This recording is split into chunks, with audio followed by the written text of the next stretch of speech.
É isso aí, gente. Estamos aqui para estudar, para aprender e principalmente para construir um futuro melhor. É momento de concentração, de contemplação, de análise, de estudo, para que a gente possa chegar de fato a realizar os nossos grandes sonhos, os nossos grandes ideais.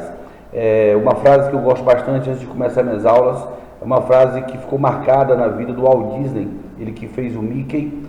E o Mickey foi uma inspiração depois dele ter passado fome, dele ter passado necessidade, dele ter dividido comida com o rato.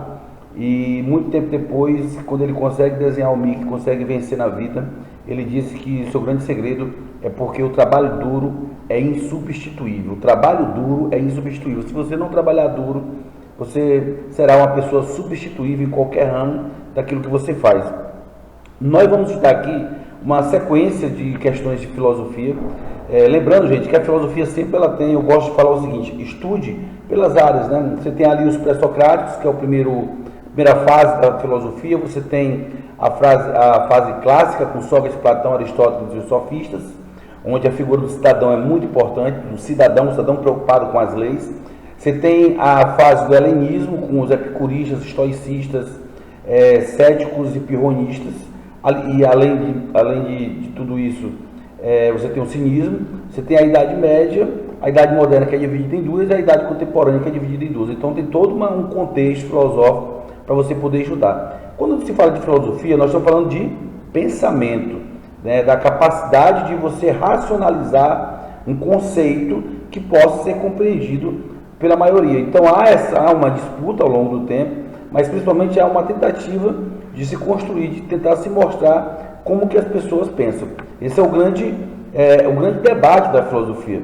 Não é que ela tenha ali uma defesa de uma verdade absoluta. Até desconfie de qualquer um que queira falar que filósofo tal defendeu uma verdade absoluta, até porque nós temos vários.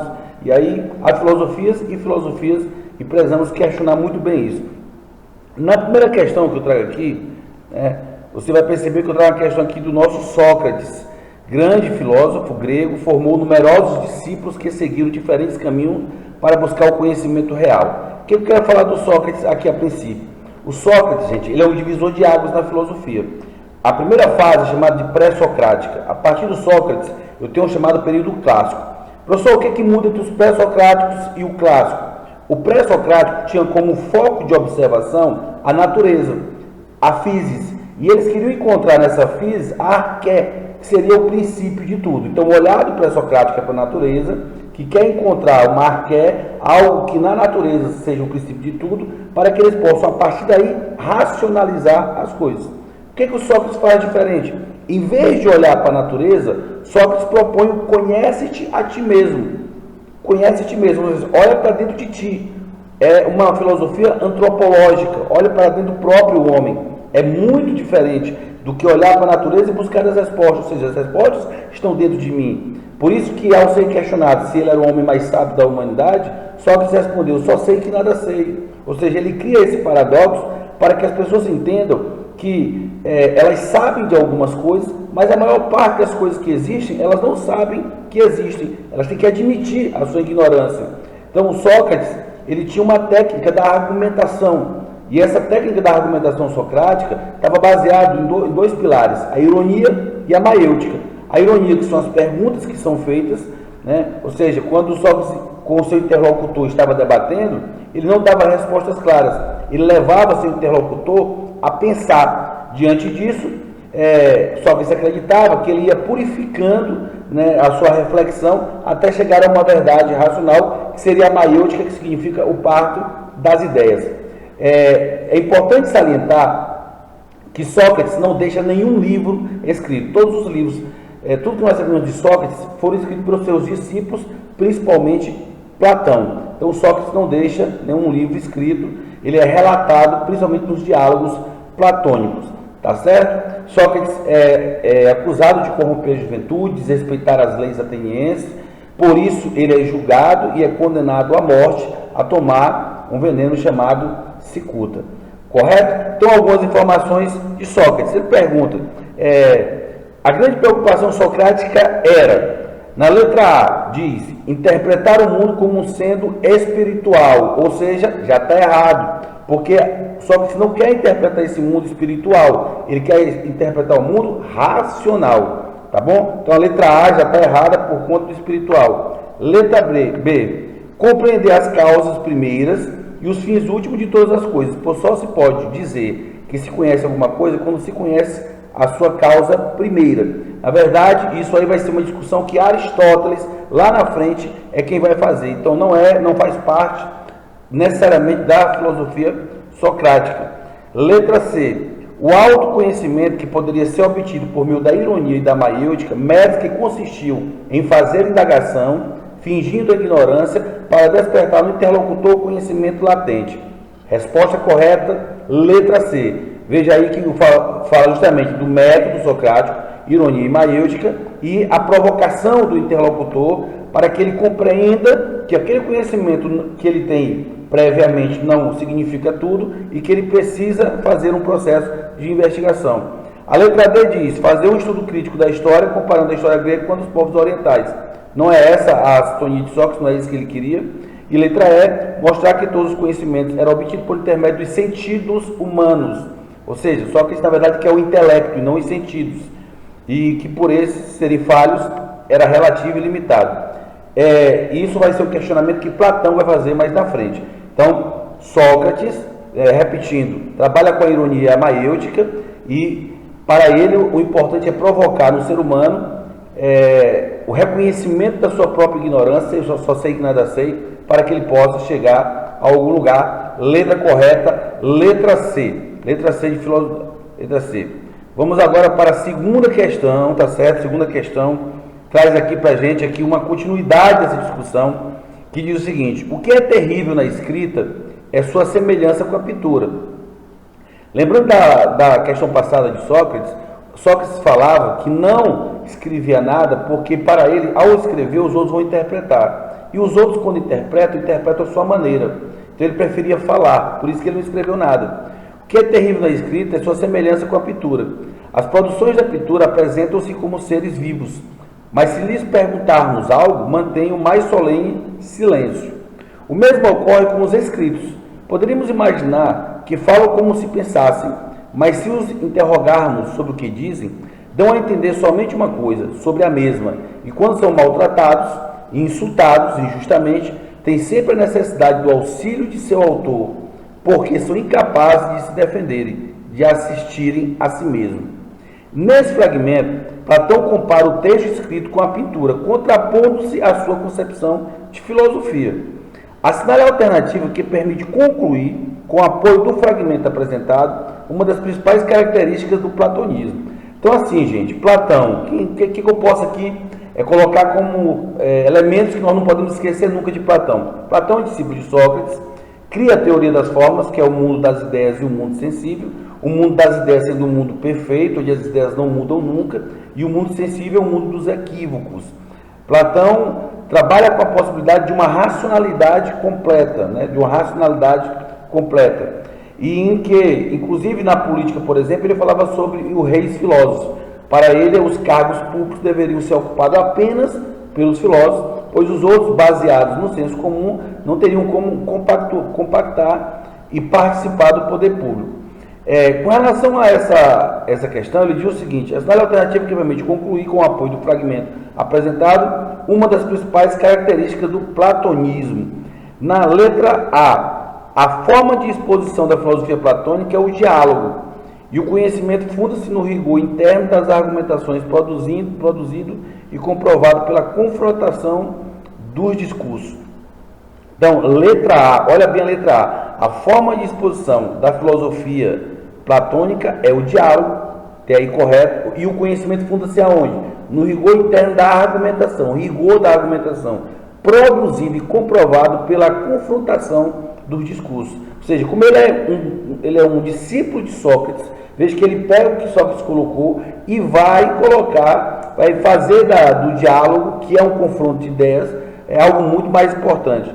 A letra A está correta, tá, gente? Mas vamos ver porque que as outras não estão de acordo com Platão. Letra B. O platonismo se vale da oratória política, sem compromisso filosófico com a busca da verdade. Está errado. Por que está errado? Porque para Platão, a verdade absoluta tem que ser atingida. Por isso que ele fala de mundo das ideias, mundo sensível, mundo das ideias. Então não teria sentido.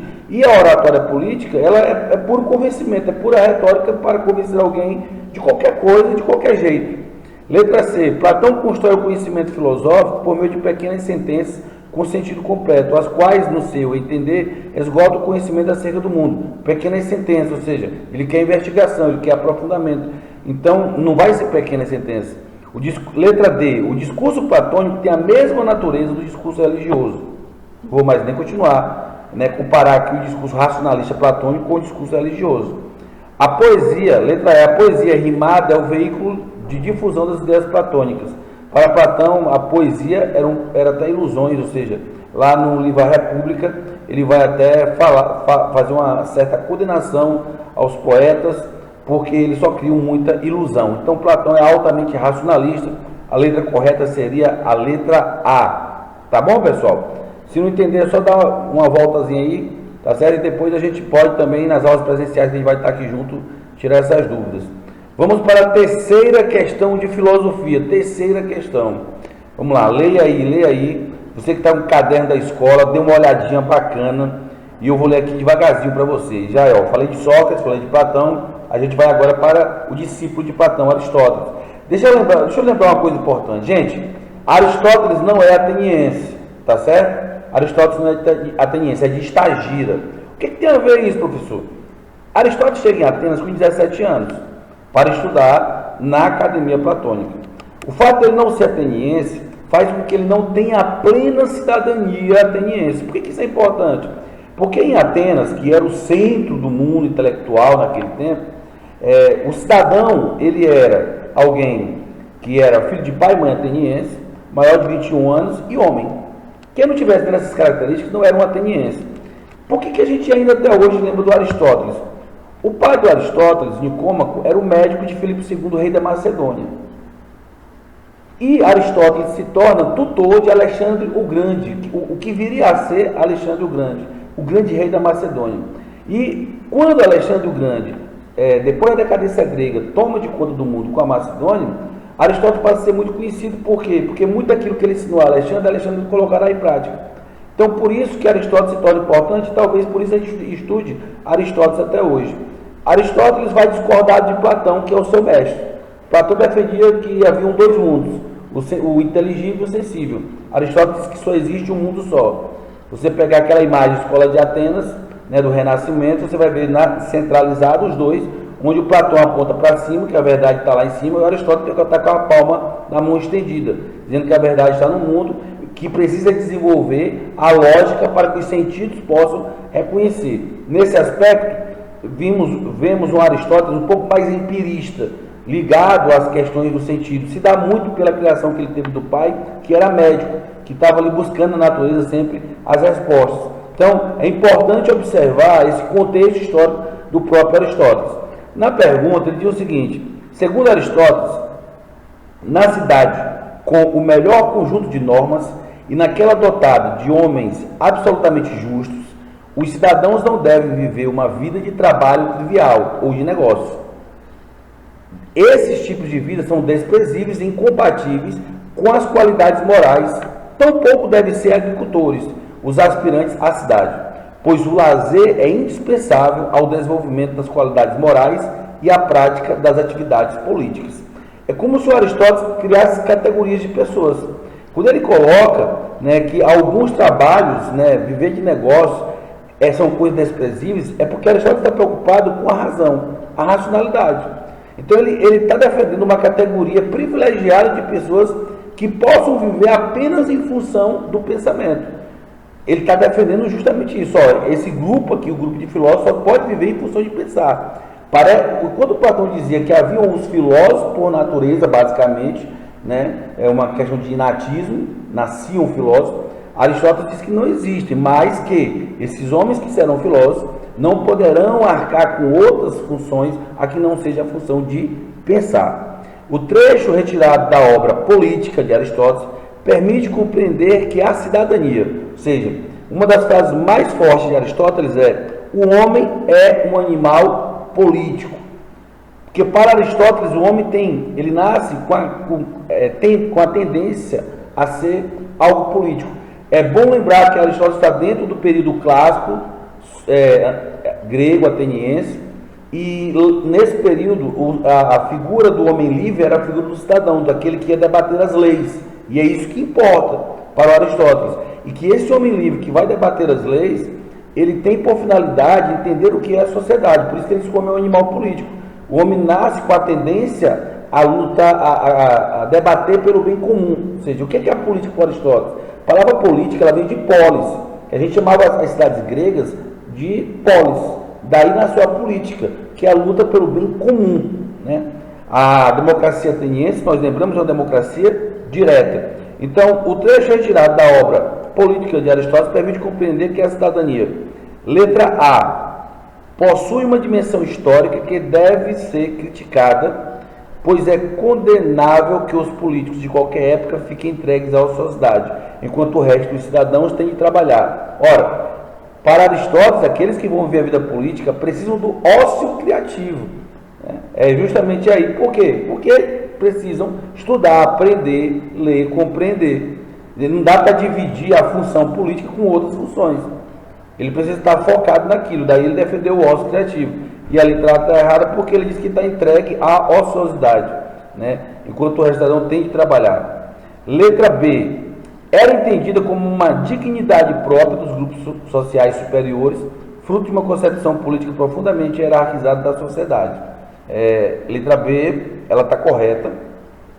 Aristóteles compreende essa divisão, essa hierarquia, né? Existe até uma defesa, eu não vou entrar no mérito da questão agora, que Aristóteles defendia a escravidão. Só que a escravidão não é como foi no Brasil não, tá? A escravidão para Aristóteles é todo trabalho braçal, todo trabalho laboral que não depende da capacidade intelectual. Então, para Aristóteles aquilo é um trabalho escravo, vamos dizer assim.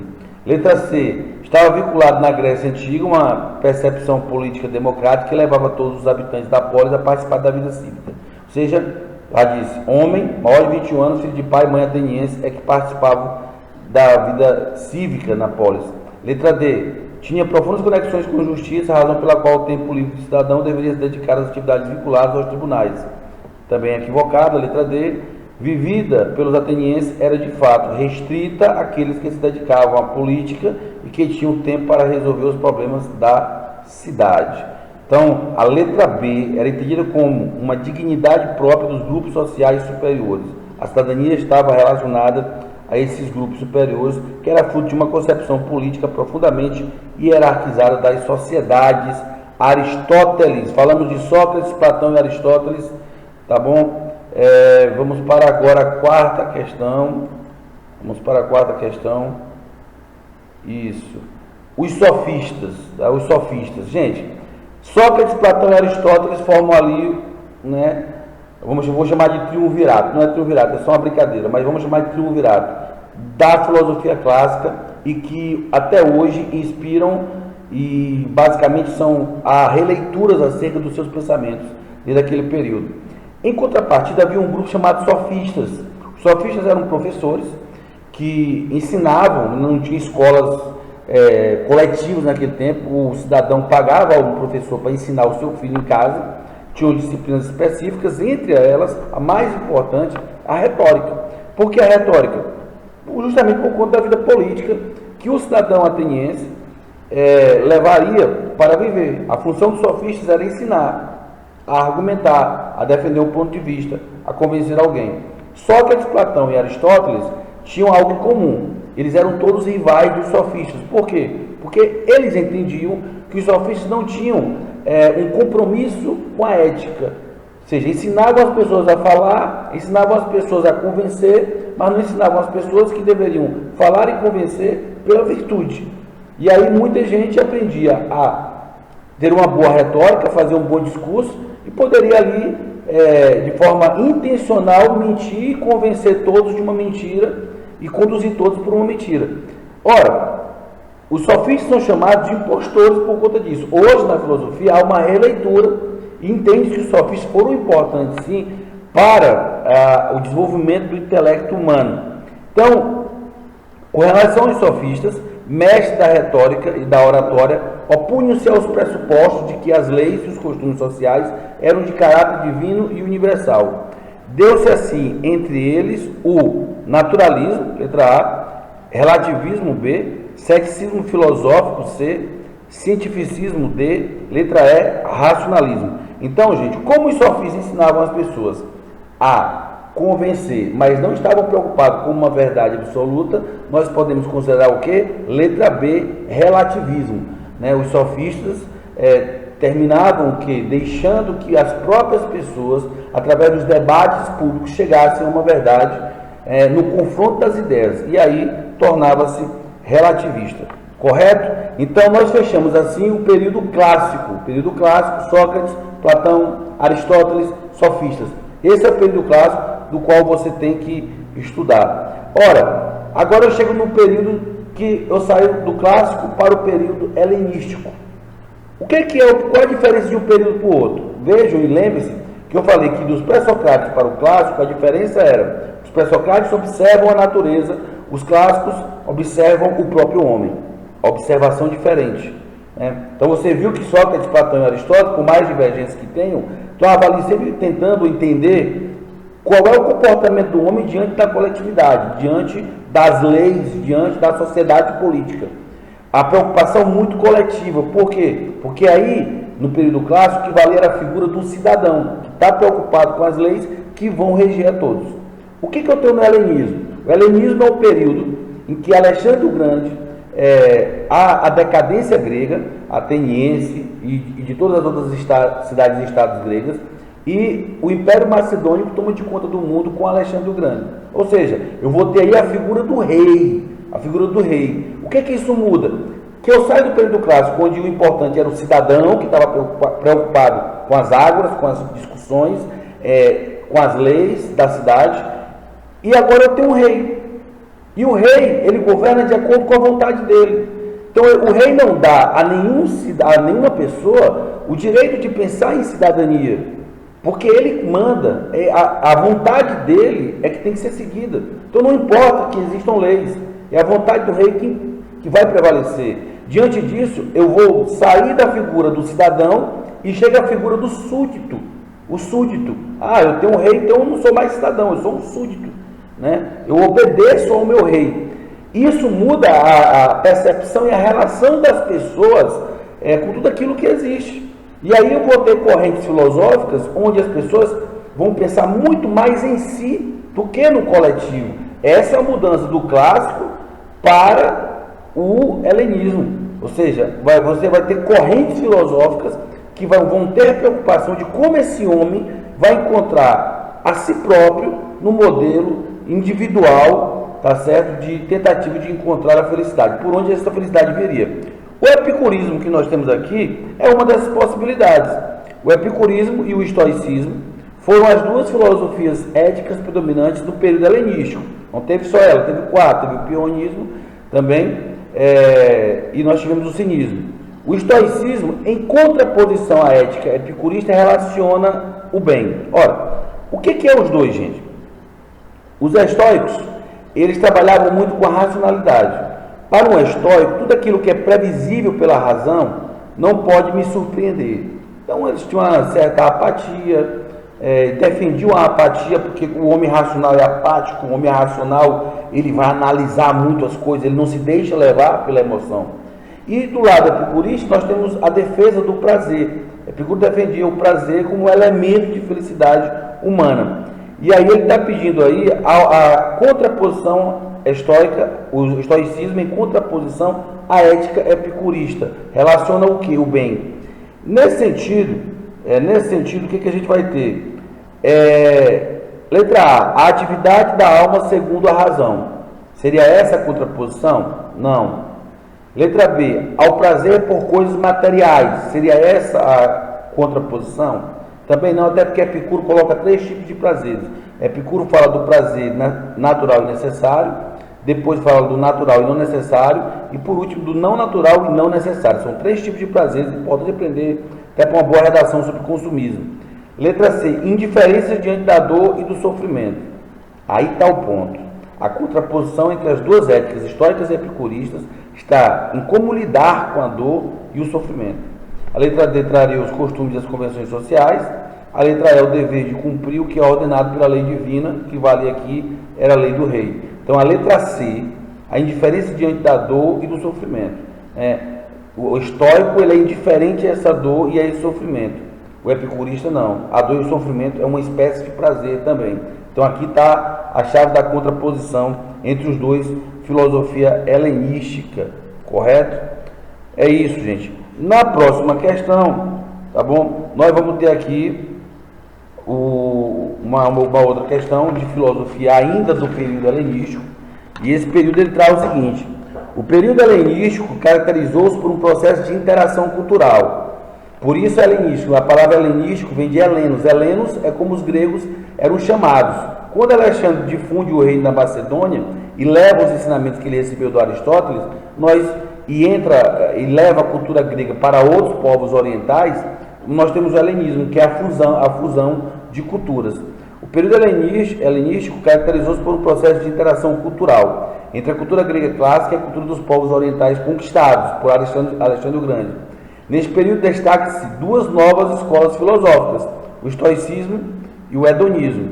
Então ele coloca aqui mais uma vez, o hedonismo sendo caracterizado também como o epicurismo aqui, tem uma diferença peculiar, mas o hedonismo também é a busca do prazer.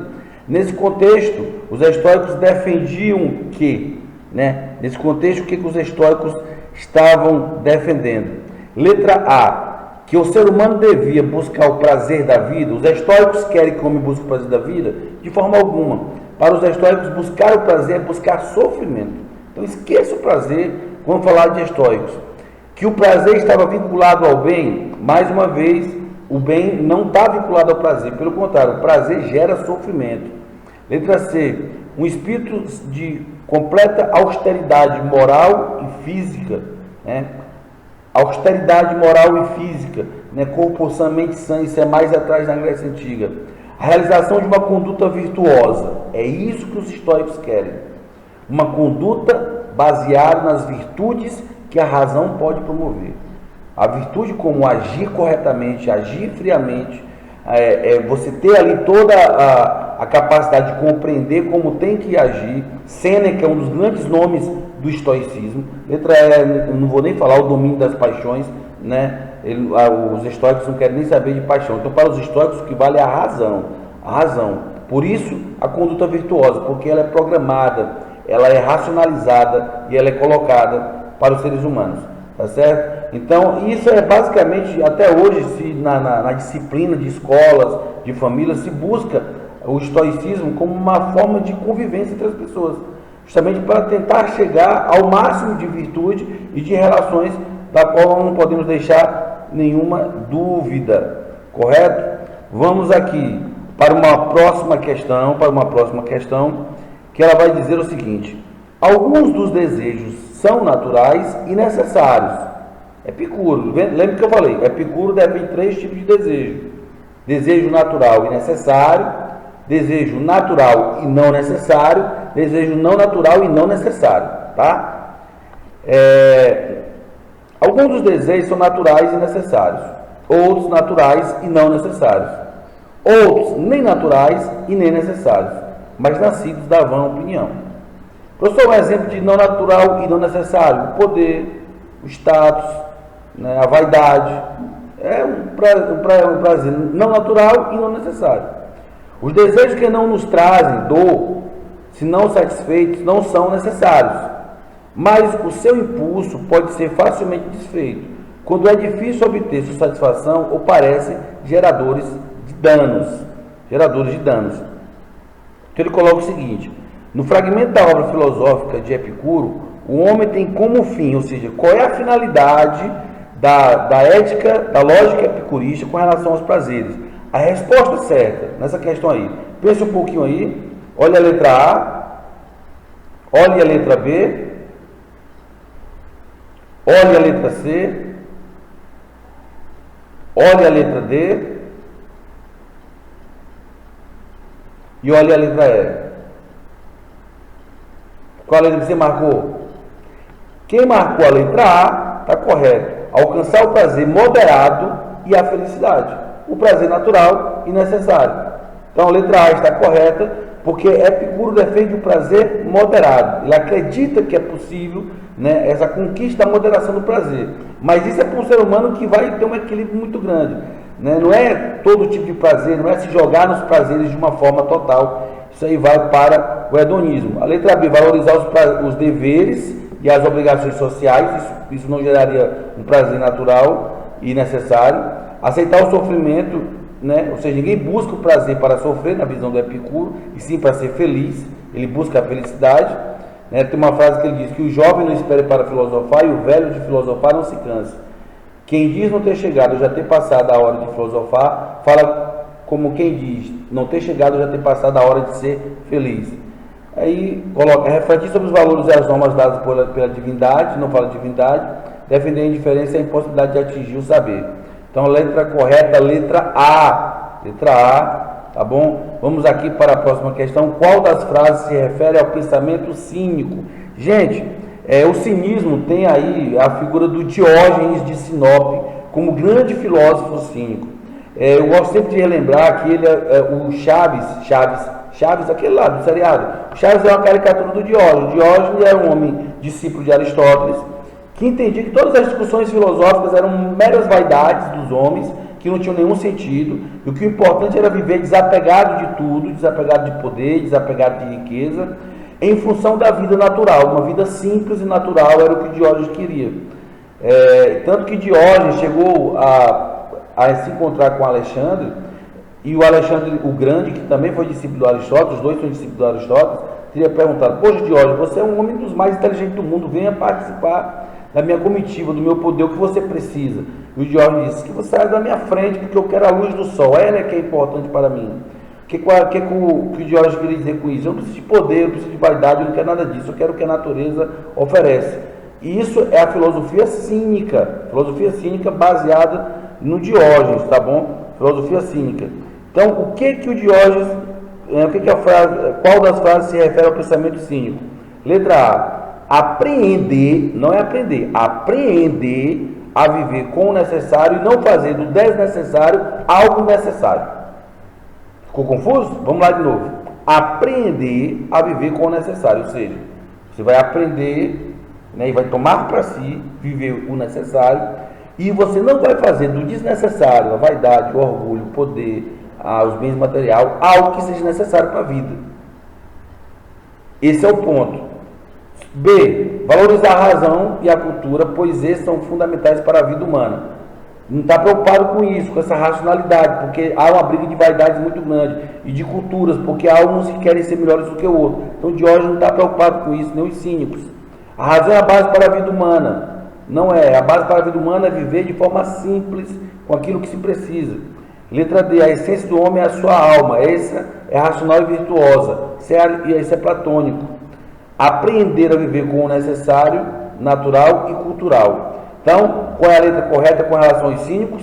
Letra A. Aprender a viver com o necessário, não fazer do desnecessário algo necessário, para não ter que ter o sofrimento. Basicamente, é isso que ele está trazendo para a gente. Né? Eu tenho aí mais uma questão que também trata sobre os cínicos. Os cínicos podem ser chamados de cães. Qual alternativa abaixo não justifica tal designação? Então ele quer saber qual das alternativas não designa, né, essa comparação dos cínicos com os cães. Quando eu falo cães, gente, o cachorro leva uma vida simples. Imagina você que tem cachorro em casa. O cachorro é leal, o cachorro ama incondicionalmente, o cachorro te defende em todas as circunstâncias. O cachorro pode viver numa casinha muito simples, ou ele vive numa casa muito luxuosa. Para ele o que importa é estar ao lado do seu dono. E é isso que os cínicos são comparados. Eles não estão preocupados, né, de que forma eles estão vivendo, se com luxo, sem luxo, onde eles estão. Porque para eles o que importa mesmo são as coisas simples da vida. E os cachorros representam isso muito bem. Por isso são comparados aos cínicos. Entre as alternativas, o que não teria essa comparação? Letra A. Por causa da indiferença de seu modo de vida, pois fazem um culto à indiferença, e assim como os cães, como fazem amor em público, andam descalços e dormem em banheiras não encruzilhadas, nas encruzilhadas, né? Letra B. Por que o cão é um animal sem pudor e os cínicos fazem um culto à falta de pudor, não como sendo falta de modéstia, mas como sendo superior a ela? Porque o cão é um bom guarda e eles guardam o princípio de sua filosofia e os valores naturais necessários para a vida. Beleza, a letra C está correta também. Tem tudo a ver entre a comparação de cínicos e os cães. Letra D. Porque o cão é um animal exigente que pode distinguir entre os seus amigos e os inimigos, portanto eles reconhecem como amigos aqueles que são adequados à filosofia e os recebem gentilmente, enquanto os inaptos são afugentados por eles, como os cães fazem, ladrando contra elas. Também é correto. Letra E. Porque o cão é um animal domesticado que pode viver entre os homens, aceitando assim a sua cultura.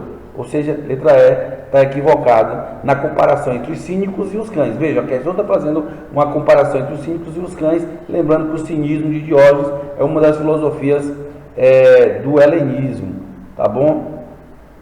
Eu tenho mais uma aqui do Sócrates, para encerrar essa aula de filosofia de hoje, né, que tratou aí sobre o período clássico e o período do helenismo. Eu tratei de dois períodos da filosofia, mas comecei falando dos pré-socráticos, tá bom? Então, na hora de estudar, faz a divisão pré-socrática, período clássico e período do helenismo. A filosofia de Sócrates se estrutura em torno da sua crítica aos sofistas, que, segundo ele, não amavam a sabedoria nem respeitavam a verdade. O ataque de Sócrates à sofística não tem como pressuposto a ideia de que, ou seja, o ataque que Sócrates faz à sofística não tem como pressuposto a ideia de que, a resposta correta aí, tente imaginar aí, faça a leitura da letra A. Letra B. Letra C. Letra D.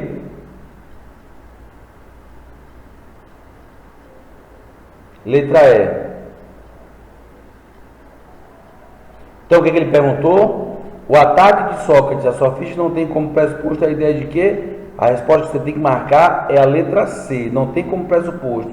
A verdade das coisas é obtida na vida cotidiana dos homens. Portanto, pode ser múltipla e inacabada. Não tem isso como pressuposto. Meus amigos, essa foi a aula de filosofia, tá certo? Período clássico da filosofia, período helenístico.